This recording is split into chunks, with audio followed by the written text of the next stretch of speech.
It is currently the 14th of March and I'll be doing the 13th and 14th.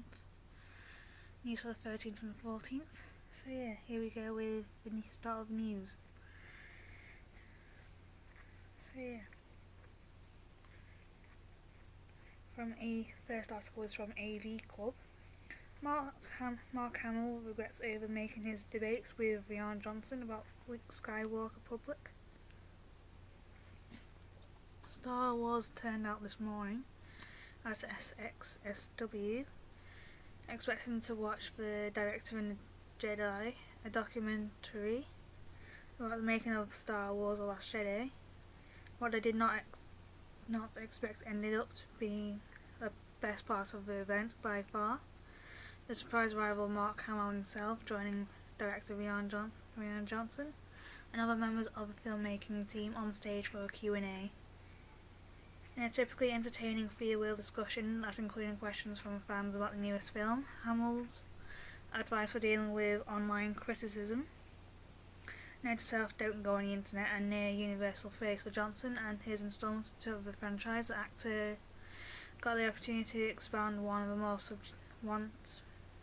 a subject that is closely actively paining him to rehash, namely the disagreements he had with Johnson over the direction of the Luke Skywalker character film in the film. On the plus side, this may have finally been a definitive explanation of why people should stop taking his comments as him taking issues with The Last Jedi, or that he dislikes what happened with Luke at all. In response to someone asking about his distaste for where Johnson took his character of a reclusive Jedi, Hamill interrupted to say that it was all along a matter of saying he had to be brought around to an understanding of where Luke is now. A disillusioned guy asked. Instead, so the greatest optimist in the universe, once he understood this was no longer Luke's story and what had happened to make the character that way, he was on board to tell the story, not distaste at all. It's just a Luke that I didn't really understand.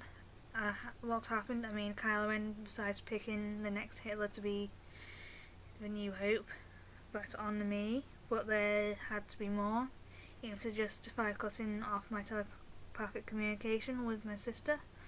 But that's my job. Johnson backed up Hamill's comments, saying this process happens on every single movie. It's always a dialogue with the director and actor, and that's a healthy thing. You always butt heads. Hamill was equally worried about the other thing, continuity, for example. He recounted calling up Johnson in a panic because J.J. Abrams had originally mentioned adding some floating borders via CGI to the iconic final scene of The Force Awakens, and once he read Johnson's treatment, Hamill read Star Wars 8 before Star Wars 7 came out. He was worried that he wouldn't match the director's story. Also, he was wrong about Luke's role in Force Awakens 2. People didn't make a thing out of it. I thought, oh great, I'm gonna have the Force oozing out of every orifice of my body. I'll be knocking down AT-ATs like dominoes without raising an eyebrow. And I won't even have to train that hard. I'll just do this little hand gestures and ILM guys will put lightning coming out of my fingers. I trained for 12 months for 7 before I read the script. He continued, getting the biggest laugh of the day. He also dished on co-stars. I would drive to the gym every day. Carrie Fisher had the gym equipment installed in her home, and still they'd come to the door and she goes, oh, it's that today? I don't wanna, which is so Carrie.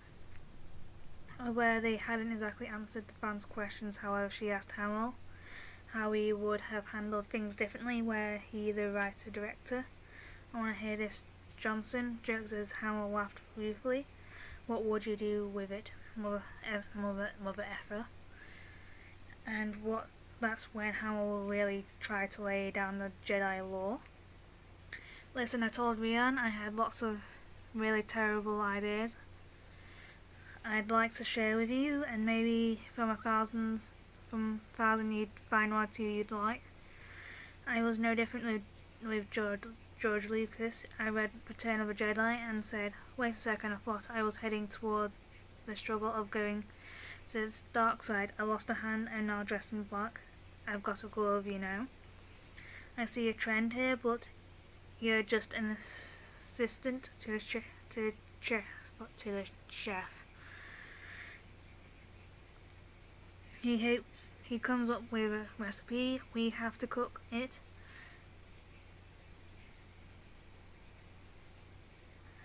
Cook it and hope the audience finds it the most delicious thing they've ever tasted.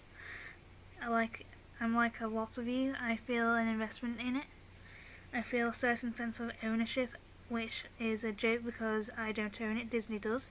Another big laugh, but you care, and that's what happens with these films. And sorry I lowered my guard and expressed my misgivings about it, because that belongs to the process. That does not belong to the public, and I made that statement before I saw the finished film, and I just think it's a stunning film. It's surprising, it's a challenging, and it's an honour. Humour, not honour.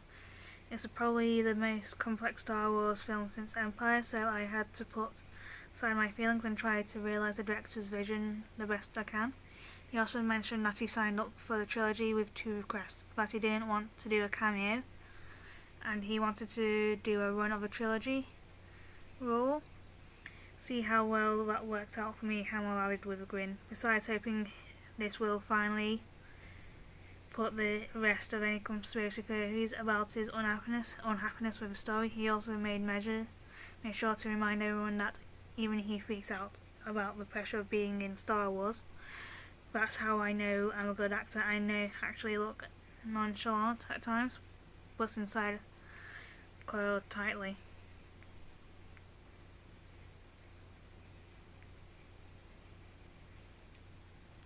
End of article. Moving on.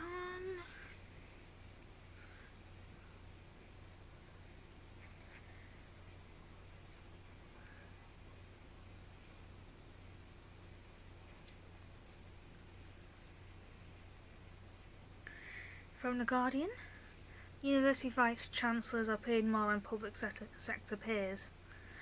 Analysts by The Guardian show Vice Chancellors' salaries outstrip the leaders of the NHS trusts and local authorities. Vice Chancellors' pay at British universities has far outstripped that of their peers in senior leadership roles elsewhere across the public sector, according to research conducted by The Guardian. Analysis of the salaries of Vice Chancellors at lead universities show they are paid well above their chief executives of NHS hospital trusts and local authorities in a number of cities in England. The £185,000 pay of the chief executive of Birmingham City Council, the largest local authority in Europe with gross annual expenditure of £3 billion, was less than half of the University of Birmingham's Vice Chancellor Sir David Eastwood on £378,000. Eastwood also chairs the university's superannuation scheme, for which he earns an additional £90,000, and is a board member of the university's UK group, at the heart of a bitter dispute over the staff pensions that has provoked strikes in more than 60 universities in recent weeks. The issue of high pay for university vice-chancellors has come under intense scrutiny in recent months, with members of the government, from the Prime Minister downwards, expressing their concern, but so far there have been few signs of change.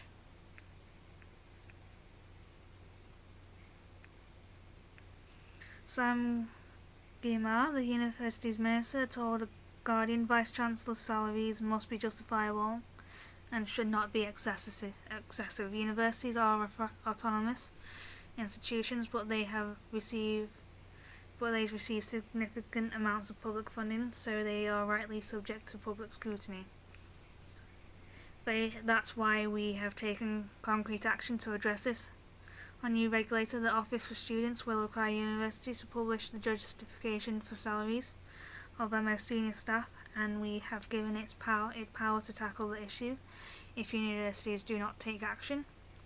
In London, the £300,000 salary of the Chief Executive of the Imperial College Healthcare NHS Trust was outstripped by the £353,000 earned by the President of the Imperial College, Alice Gast.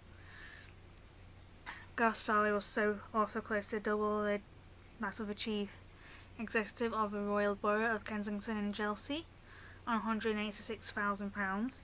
The Shadow Education Secretary Angela Rayner on Sunday pledged that the party's policy of setting a ratio of 20:1 between the highest and lowest paid in the public sector would also apply to universities. Gordon Marsden, the Shadow Higher Education Minister, said fixed pay ratio and greater transparency would help end the rampant inequality in universities. Vice-Chancellors simply cannot justify the fact they are paid many times more than their local council and NHS Trust chief executives, and at a time when their own staff have been fighting for their pensions, Marsden said. The pay gap is particularly acute outside London, where the local council, NHS Trust and universities being the three largest employers in most cities. The cases of Southampton and Bath University, both vice-chancellors were paid more than twice the salaries of the chief executives running NHS trusts in the same cities, while the pay of Bath University's Glynis Breakwell was nearly 3 times more than that of the chief executive of a local authority. Breakwell received £434,000 in 2015-2016, not including pension, while the chief executive of the Royal United Hospitals Bath NHS Foundation Trust was paid up to £195,000, and the chief executive of Bath and North East Somerset Council received £150,000.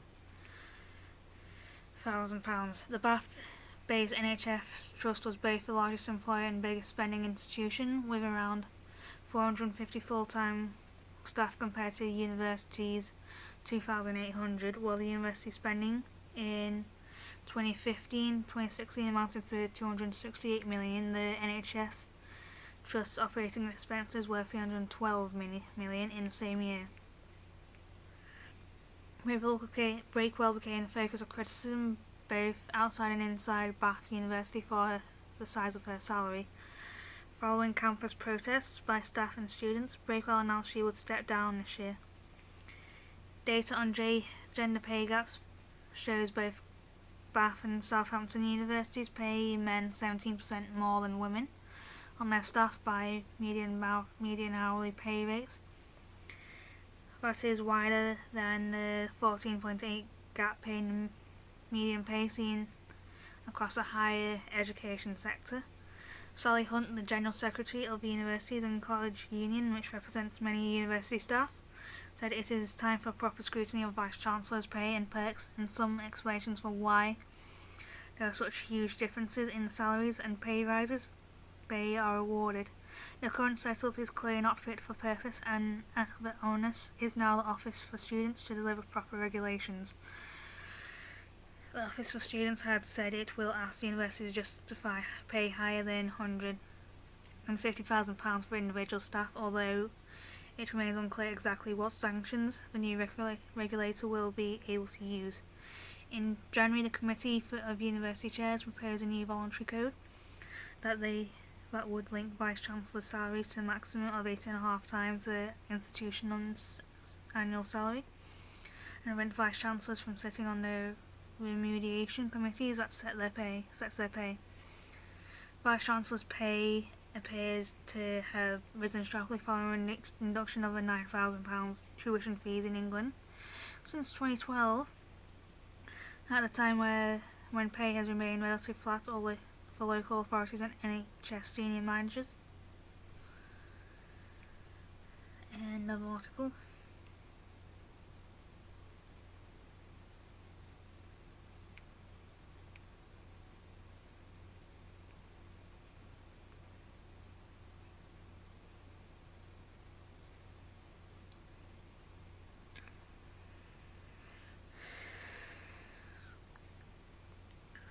The Guardian again. I'll do this in part 2, as it's a bit long for what my camera's about to allow me to do. So yeah, end of part 1. From Article 3, Russian exile Nikolai Glushkov found dead at his London home. Counter-terrorism unit investigate death of Berezovsky, friend who claimed political asylum in UK after fraud conviction. A Russian exile who was close friends with late oligarch Boris Berezovsky has been found dead in his London home, according to his friends. Nikolai Glushkov, 68, was discovered by his family and friends late on Monday night. After the cause of death is not yet clear. One of his friends, the newspaper editor Damian Kudryavtsev, posted the news on his Facebook page without confirming the man's name. The Metropolitan Police said the Counter-Terrorism Command Unit was leading the investigation into the death as a precaution of the association that the man is believed to have had. It said there was no evidence at present to suggest a link to the poisoning in Salisbury of Russian former double agent Sergei Skripal and his daughter Yulia. The Skripals remain in critical condition. Police were called by the London Ambulance Service to a residential area in New Malden at 10:46 p.m. on Monday. An investigation is underway following the death of a man in his 60s in Kingston Borough, said the Met. On Tuesday, a cluster of blue tents had been erected to cover the front of Glushkov's house, and several ununiformed police stood in front of a cordon. Glushkov's neighbour painted a picture of a man living a quiet life in southwest London, where he had recently been recovering from an operation. Mohammed, who runs a barber shop near Glushkov's home, said the Russian had last come to in more than a fortnight ago. He was using crutches and had just had an operation on his leg, he said. He used to come in every month or so. He was in last about 2 or 3 weeks ago and asked us how business was.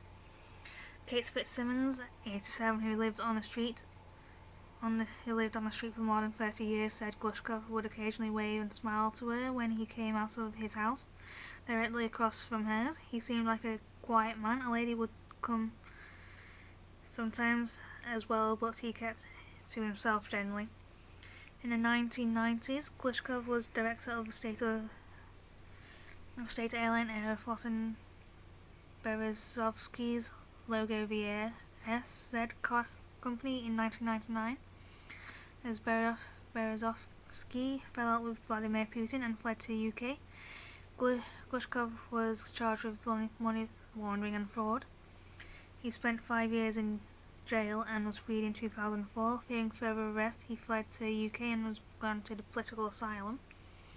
In 2011, he gave evidence in a court case brought by Berezovsky against fellow oligarch Roman Abramovich, who remained on good terms with the Kremlin. Glushkov told the court he had effectively been taken hostage by Putin's administration, which wanted to pressure Berezovsky to sell his stake in the TV station ORT. In court, Berezovsky claimed he and Abramovich had been partners in the 1990s in an oil firm, Sibneft, and accused the Chelsea Football Club owner of cheating him out of $5 billion, £3.2 billion.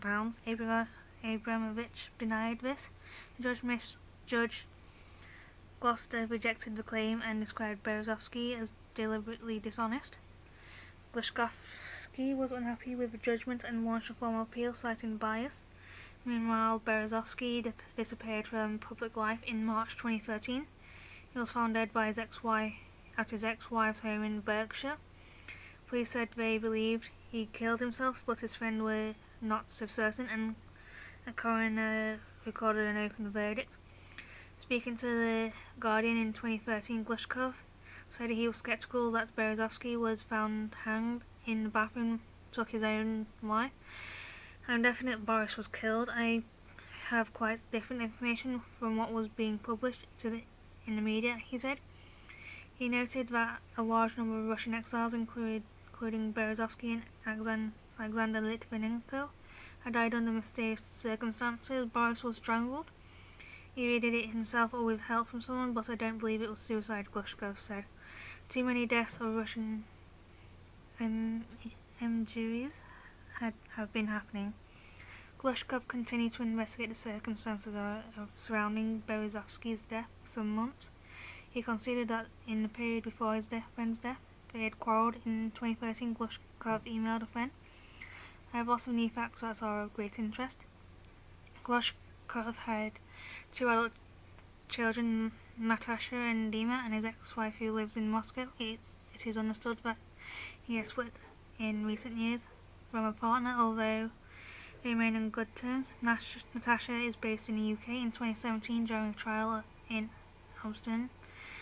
Absentia in Russia, Glushkov was sentenced to 8 years in prison for stealing $123 million from Aeroflot. The airline pursued the case in London. Glushkov had been defending himself and told friends he had run out of money to hire lawyers. He was due to attend a hearing at 10:30 a.m. on Monday in the Rolls Building, London's commercial court, but failed to show up. The Met said the next of kin had been informed. Whilst he believed we know the identity of the deceased, formal identification is yet to be taken, the force said. The death is currently being treated as unexplained. I'm going to say end of part 3. Part 4, and this will be the final part, and Twitter for today, yesterday and tomorrow will be tomorrow. And obviously the big news today was coming now from The Guardian. Life in Science, Stephen Hawking, the physicist and author who's died at home in Cambridge, made intuitive leaps that will keep scientists busy for decades. Stephen Hawking dies aged 76. Stephen Hawking always had something to say. He shook up the world of cosmology with more than 150 papers, dozens of which became renowned. He was told he only had a brief time on Earth, but spent half a century captivating audiences in lecture halls, on TV, and the pages of his books. For newspaper editors, almost any utterance of his could make any headline, and he knew it. Hawking warned about the threats of nuclear war, genetically modified viruses, artificial intelligence, and marauding aliens. He pronounced on the human condition and once dismissed the role of God in creating the universe. A statement that caused a fuss and as the denial of an invisible superbeing still can in the 21st century. In an unwritten law of nature, but when a personality steps in the foreground, must take a step back. In Hawking's case, being the most famous scientist of our time, had a mysterious ability to eclipse his actual achievements. At his best, Hawking was spectacular. He made intuitive leaps that will keep scientists busy for decades. It begins with Albert Einstein, where Isaac Newton had thought gravity was an attraction borne by the field of massive objects. Einstein said mass curved space itself. By his reckoning, the planets of the solar system circled the sun not because of some unforeseen force, but simply because they followed the curvature of space. The late US physicist John Wheeler once summarized theories of characteristic simply: masses tell space how to curve, space matter how to move. Einstein's formulation of gravity set forth a century ago in the general theory of relativity raised an exotic and somewhat unsettling possibility that a truly massive object, such as an enormous star, could collapse under its own gravity, and would then become a speck of infinite density called a singularity. The gravitational pull of these weird cosmic dots could be so intense that not even light could escape them. The idea that singularities were real and lurked in the darkness of space was not taken terribly seriously at first, but that changed in the 1950s and 60s when a clutch of papers found that singularities, known as black holes, a term coined back by Black Wheeler, were not only plausible but inevitable in the universe. This led a surge of fascination with the objects that considered with Hawkins' arrival at the as a PhD student at Cambridge University. Hawkins was never one to think small. His goal was a complete understanding of the university, while others pondered the creation of black holes in space, Hawkins applied the same thinking of the cosmos itself to the cosmos itself. He joined forces with Roger Penrose, the Oxford mathematician, and showed that if you played time backwards and rewound the story of the universe, the opening scene was a singularity. It means that the universe, with all its warming stars and turning planets, including Earth with all its lives, loves and heartbreaks, came from a dot far smaller than this full stop. Even before they worked together, Penrose had a flavour of Hawkins' sharp mind. Penrose had delivered a lecture on the Big Bang, and Hawkins, nearly a decade his junior, was in the audience. I remember him asking some very awkward questions at the end. Penrose said, "He obviously knew the weak points in what I was saying. It was clear he was someone to contend with." Hawkins went back to black holes for his next act. Although the matter to the heart of the black holes is compacted in an infinitesimal point, black holes spin and have a size that depends on the amount of mass that falls into them. The greater the mass, the larger they are, and the farther out the so-called event horizon, the point where the light falling into a black hole cannot come out. The supermassive black hole, such as the one at the centre of the Milky Way, captures light from as far away as 12.5 million kilometres. If Earth at a mere 6 billion trillion tonnes were compressed into a singularity, the resulting black hole would measure less than 2 centimetres wide. In the late 1970s, Hawking declared that a black hole could only ever get bigger. The maths behind the claim was strikingly similar to the equation that underpins one of the fundamental laws of nature, that entropy, a measure of disorder, can also only increase. When one physicist, Jacob Bekenstein, declared that a similarity was no coincidence, and that area of a black hole was actually a measure of its entropy, Hawking and many other physicists balked for black holes to have entropy. It must be hot and radiate heat, but as everyone knows, nothing can escape a black hole, not even radiation, or can it? When Hawking set out to prove Bekenstein wrong, he made the most spectacular discovery of his career. Black holes did have a temperature. They did radiate heat, later known as Hawking radiation, and they could therefore shrink with time. As we remarked some time later, black holes ain't so black. It meant that given enough time, a black hole would simply evaporate out of existence. For a typical black hole, that time is longer than the age of the universe. However, many black holes, which are small in atoms, would be more dynamic, releasing heat with ferocious intensity until they finally explode with an energy of 1,000,001 megaton hydrogen bombs.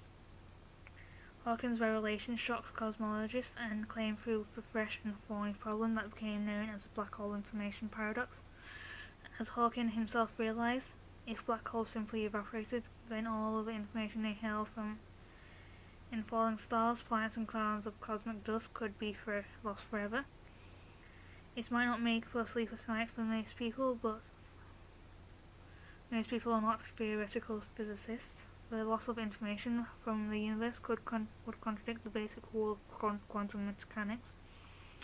Hawking argued nevertheless that black holes destroyed information, while other physicists vehemently disagreed. In 1997, one of them, John Preskill, at the California Institute of Technology, accepted the best on subjects from Hawking. To the winner was promised an encyclopedia of his choosing. Marika Taylor, former student of Hawking and now professor of theoretical physics at Southampton University, says that while the information paradox today, the most physicists now believe that information is not destroyed in black holes. The answer may lie in principles of holography, a process of capturing a 3D image on a two-dimensional sheet. When applied to black holes, the holographic principle shows the event horizon can keep an audit of whatever falls inside. How it does is so unclear, but according to the theory, it retains a kind of imprint of information. Many people think that effectively the black hole event horizon itself behaves like a giant computer hard disk. They have said when the black hole evaporates into radiation, the information will be carefully encoded in the radiation that comes out. Hawking conceded his bet in 2004 and handed Pascal a copy of Total Baseball, the Ultimate Baseball Encyclopedia, but even as he admitted defeat, Hawking was convinced information released by a black hole would be mangled and impossible to read. To make the point, Hawking quipped that he should have burned the encyclopedia and given Pascal the ashes. To settle the matter once and for all, scientists need to detect Hawking radiation as it streams from a black hole and read the information it carries, but that is a fanciful idea. We have to sit for millions or even billions of years to see this. Said Taylor, a more realistic hope is that subtle features of black holes may leave a mark on the gravitational wave that physicists can now detect with instruments such as LIGO, the US Laser Interferometer Gravitational Wave Observatory. Hawking was, of course, far more than just a physicist. The stratospheric success, A Brief History of Time, was given by a blend of charisma, good writing, a profound theme of excellent title. An excellent title, it puts hard physics into the hands of millions, and even if millions did not finish the book, it changed the world. If you look at the popular science press in physics, it looks totally different from 30 years ago, said Sabine Altenfelder, a research fellow at the Frankfurt Institute for Advanced Studies. Everyone wants to know about black holes. People talk about the Big Bang over there, and Hawking played a large role in this. Altenfelder, read A Brief History of Time before she became a teenager. I hated it because I didn't understand anything, she said, and it's the reason I'm a physicist today, because I thought I have to understand it.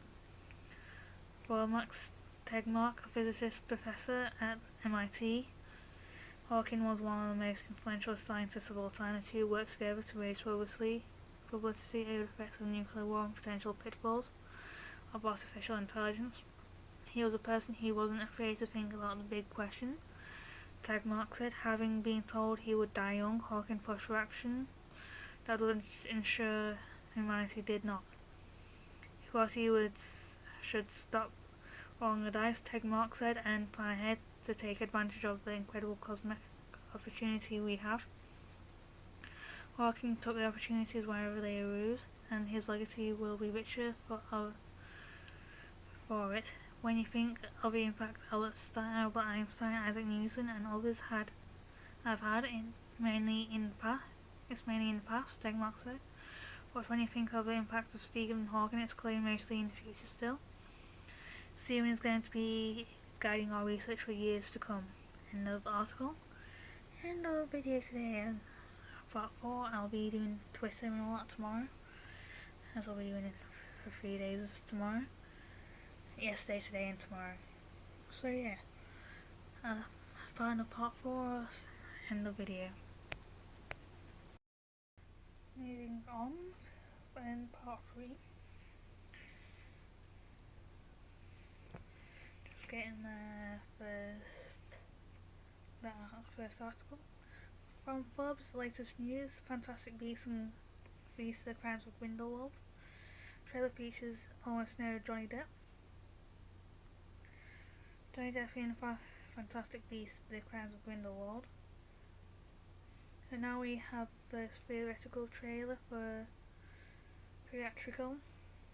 trailer for J.K. Rowling's Fantastic Beasts and Crimes of Grindelwald, in manner not unlike the Star Trek films or the Saw franchise.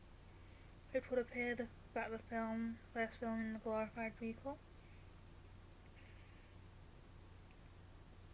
The main storyline, which will kick in the time around with the whole Dumbledore versus Grindelwald thing take centre stage. Jude Law looks fine and dandy as Dumbledore, while Johnny Depp looks suitably evil as the Heavy. Depp is barely in the trailer, which is intriguing considering he's a title character, and he is by default the biggest star in the cast. Maybe for now the marketing thinks it's wise to hide the media unfriendly actor from the publicity, even if they know that his appearance won't necessarily affect the global box office. There has been much talk of late about the appropriateness of Mr. Depp having been accused of domestic violence towards then-wife Amber Heard. Taking part in is essentially a kid-friendly fantasy franchise, of whose story espouses a certain morality, and both source material means a greater deal of younger generation that grew up with Harry Potter books and movies. Depp still has value as an overseas draw, and the fact that it's a kid-targeted flick that means that it is likely to hurt by negative associations with its lead actor. Adults may stay away if they choose, but parents will still take their kids. It will likely lead to endless press headaches, but as long as the films are decent, it shouldn't affect the overall global take. Would adults avoid all the money in the world because it starred Kevin Spacey? Maybe. But they would not let their kids see Coco because John Lasseter was accused of copious accounts of workplace sexual harassment? Probably not. The notion of replacing Depp is this late in the game, even many months ago, would be logistical and costly hassle, since Ridley Scott went and pulled off the impossible with all the money in the world. Everyone thinks that anyone can just magically replace a problematic actor in a movie that the folks otherwise want to champion. Yet it's neat that Ridley Scott reshot huge chunks of all the money in the world at the very last minute and replaced the disgraced Kevin Spacey with Christopher Plummer, but he didn't do that out of moral altruism or out of the kindness of his heart. Scott wanted Oscar attention at the dawn well, and he darn well know he wouldn't get it if the film was entirely defined by its tarnished star. So he threw an extra $10 million at the $40 million budgeted kidnapping thriller and pulled off genuine movie magic. Unfortunately, placement didn't do a darn bit of good. It didn't help make the film into a hit or an award darling, and it's actually accidentally created new controversies.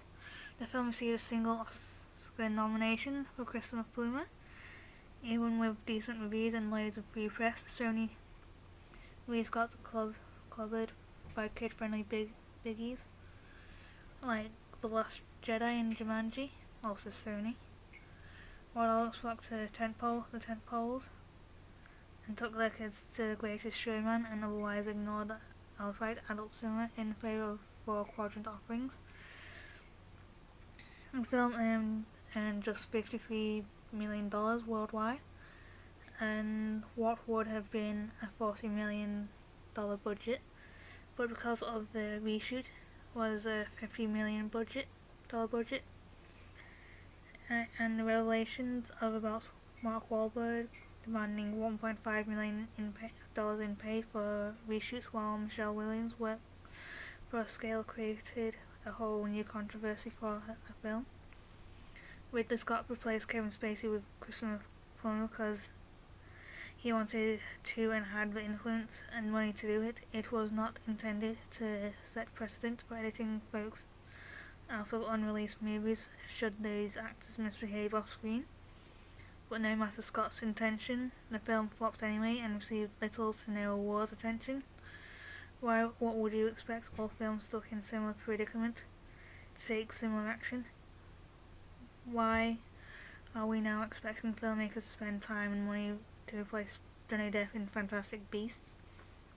At least not for the next film, since his character can look like anyone, or for example T.J. Miller in Ready Player One or Deadpool 2.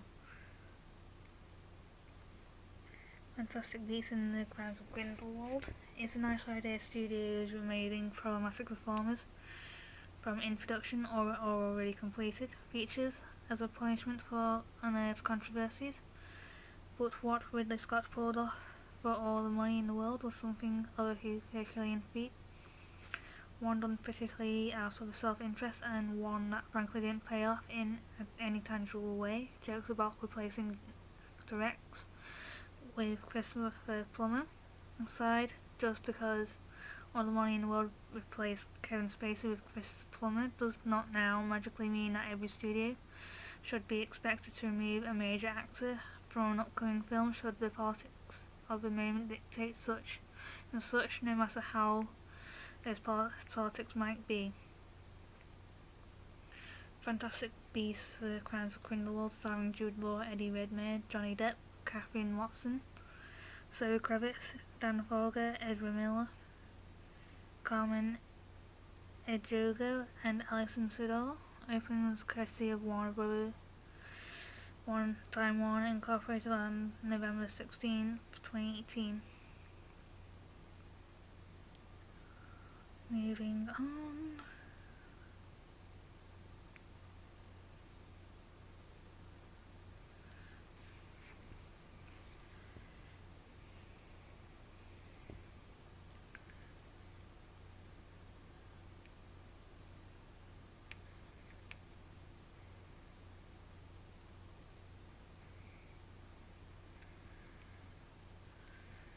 Might have to be 4 parts. From the Independent, Spring Statement, UK growth outlook revised up in 2018 but down in 2021 and 2022. From the Independent, the overall economic and visual picture was broadly the same according to the OBR, disappointing hopes that outward look would be transformed by relatively buoyant tax revenues and productivity in recent months. I don't think my friend wants me to see it.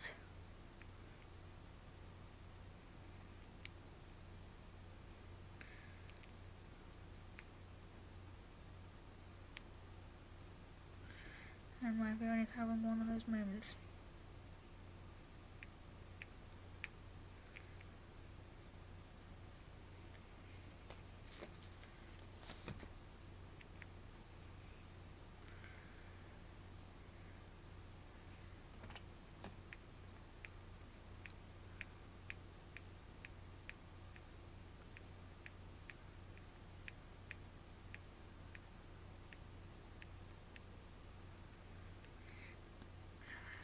Moving on, or trying to.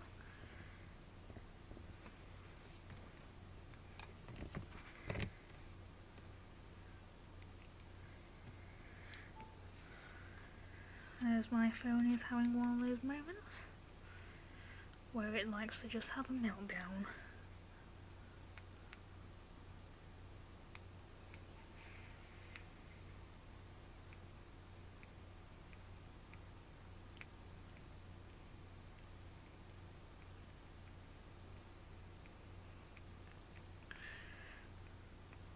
Looks like all of them for yesterday are all done, so let's move on to today.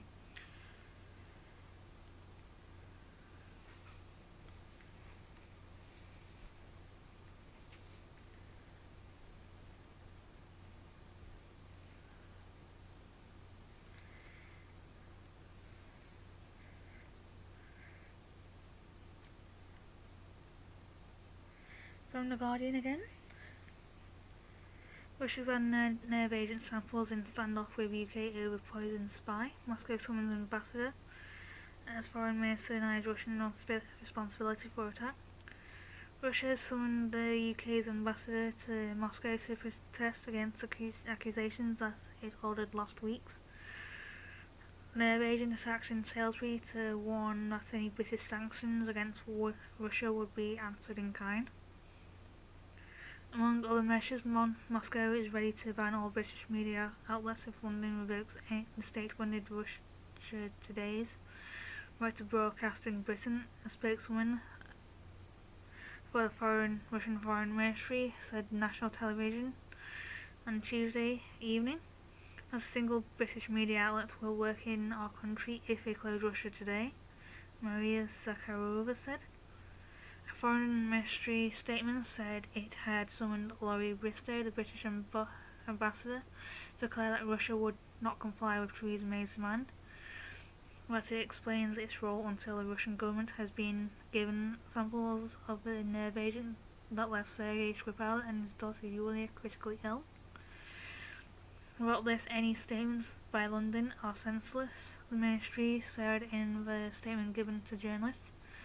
May said in Parliament on Monday that the UK would consider punctuative measures if Russia did not meet the deadline at the end of Tuesday to explain itself.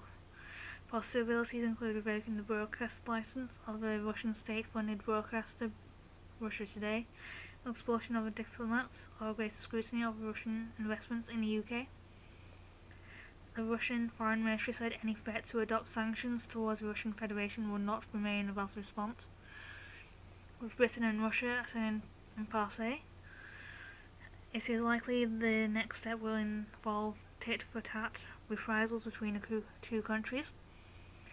Russia's Foreign Minister Sergei Lavrov said during a televised press conference earlier that Russia was not responsible for the poisoning and demanded that Britain seek to mediate the case under the Chemical Weapons Convention. We have already made in our statement to this case, Russia is ready to cooperate in accordance with the convention to ban chemical weapons if the United Kingdom will deny to fulfill its obligations to the same convention. In his remarks, Lavrov said that under the convention, Russia would have 10 days to reply to an official accusation by the UK over the use of a banned substance within its borders. His response reflected the broadly dismissive tone adopted by the Russian establishment on Tuesday. We have an enormous government here in Russia. It's a global country. We have a mass of problems, both internal and external. Andrei Kilimov, the deputy head of the Russian Federation Council's Foreign Affairs Committee, told The Guardian by telephone, "This entire story about your internal score settlings and scandals doesn't interest me."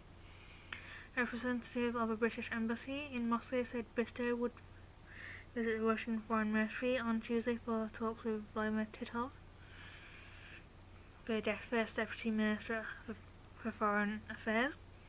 May told Parliament on Monday it was highly likely that Russia was responsible for the act against Sergei and Yulia Skripal. She named the poison used as Novichok, a Soviet-era nerve agent. Russian officials remain defiant towards the UK, at least in public accusations Britain is succumbing to its own Russophobia and saying they could handle the situation however May decides to respond. Asked whether he and his colleagues would be watching when May spoke after the deadline, Kilimov said, "God no, I'm going to find out from journalists like you." Zakharova called May's remarks on Monday a circus show. Vladimir Putin, asked by the BBC whether Russia was behind Skripal's poisoning, said, "Get to the bottom of things there first, then we'll talk about this."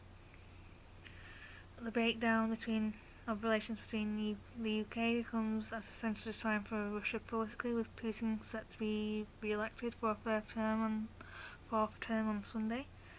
He is scheduled to address supporters on Wednesday in Crimea. The peninsula, whose annexation from Ukraine in 2014 has a chill in relations between Russia and the West.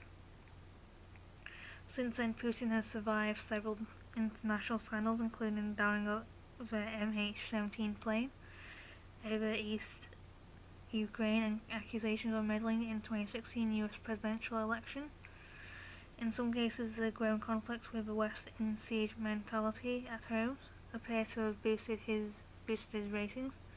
Russian Senator Konstantin Kashev wrote on Tuesday that the West has regularly condemned Russia without its input.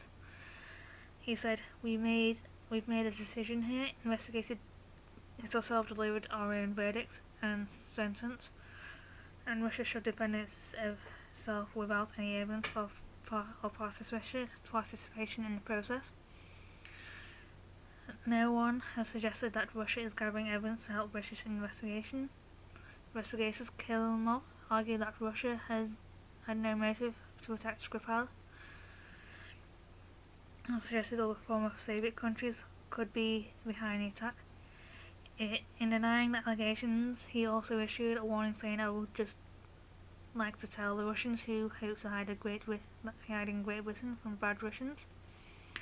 One thing is going to be very unsafe here. It's long since become a place where the bad things happen.